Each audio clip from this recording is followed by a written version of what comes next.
Happy National Button Week! National Button Week is the third week in March.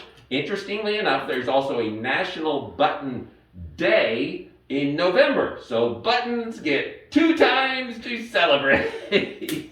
I was looking at button stuff, and if I've got it right, the oldest button is like 5,000 years old, but it was just like a little piece of shell and it had a couple of holes in it. And they think it was mainly just for ornamentation.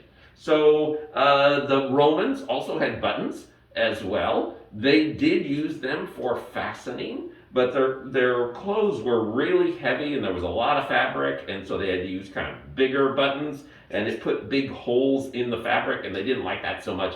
So they actually invented the precursor of the safety pin for that. You really don't see buttons used as fasteners until we get into the Middle Ages. And then buttons become in vogue because with buttons you can get a much more form-fitted garment.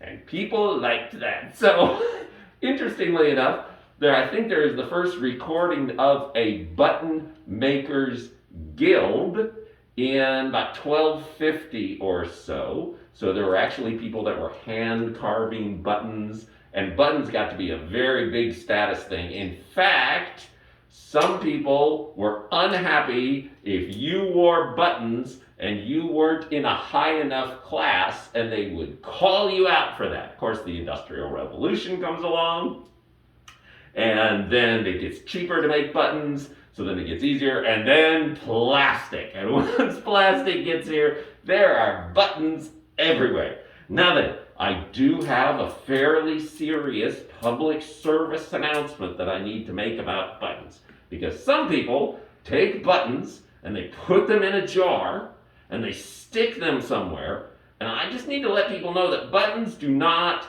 like that. Okay? Buttons do not like to be cooped up. They don't like to be quarantined. They don't like to be put on lockdown. They get tired of that.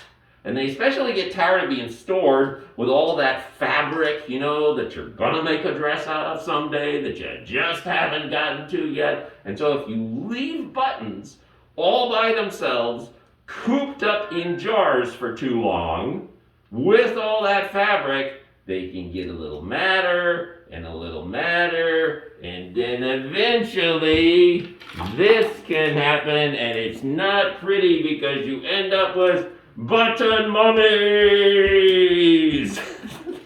Happy National Button Week!